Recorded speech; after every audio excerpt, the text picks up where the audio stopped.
හීනන ශේෂ ක්‍රමයෙන් පොලිය ගණනය කිරීමේ කෙටි ක්‍රමය තමයි අද කියලා දෙන්නේ. මේකෙන් ගාන තේරෙන්නේ නැහැ. ගාන හදාගන්න පොඩි ක්‍රමයක් කියලා දෙනවා. ගාන තේරෙන්නේ නම් අපේ කලින් වීඩියෝ එක බලලා ඉන්නවා. හීනන ශේෂ ක්‍රමය හදානවා නම් මෙන්න මේ ලියලා තියෙන සමීකරණය. එහෙම නැත්නම් සම්බන්ධතාවය තමයි මතක තියෙන්නේ. මුළු පොලිය සමානයි. මාස ඒකක ගණන ගුණ කිරීම මාසකට කොටසට පොලිය. මොකක්ද මාස ඒකක ගන්න කියන්නේ? මාස ඒකක ගණනය කරන්න අපිට සම්බන්ධතාවයක් තියෙනවා. ඒ තමයි n බෙදීම 2 ගුණ කරනවා n ධන 1කින්. ඊට පස්සේ අපි දැනගන්න ඕනේ මාසකට කොටසට පොලිය.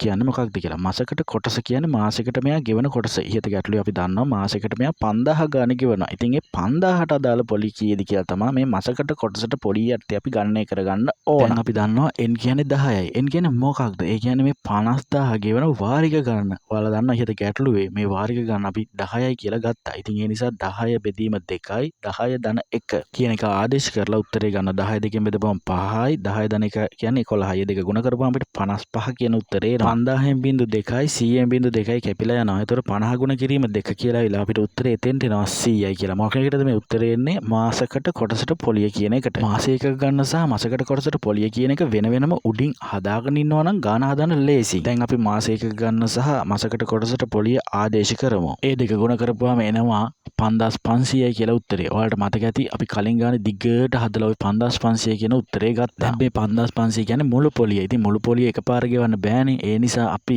10න් බෙදනවා. ඇයි 10න් බෙදන්නේ? මේ ණය මුදල ගෙවන්නේ මාසික වාරික 10කින්. ඒ නිසා තමයි 5500 10න් බෙදන්නේ. එතකොට අපිට 550 කියලා උත්තරේට එනවා. දැන් කොහොමද මේ ණය මුදල සඳහා මාසික රුපියල් 5000ක් ගෙවන්න ඕනනේ. ඉතින් ඒ 5000ට මෙන්න මේ 550ක මුදලත් එකතු කරපුවාම මාසික වාරිකයක අගේ 5550ක් කියලා එනවා. කියන්නේ ණය මුදල සඳහා ගෙවෙන කොටස 550 කියන්නේ අදාළ පොලිය. දැන් ඔයාලට තේරෙනවද මේකේ මහ ලොකුවට කටපාඩම් කරන්න දෙයක් නැහැ කියලා? මේ වගේ සෑම පාඩමක්ම කෙටියෙන් ඉගෙන ගන්න Nestip ලංකා වෙබ්සයිට් එක සහ YouTube channel එක subscribe කරන්න.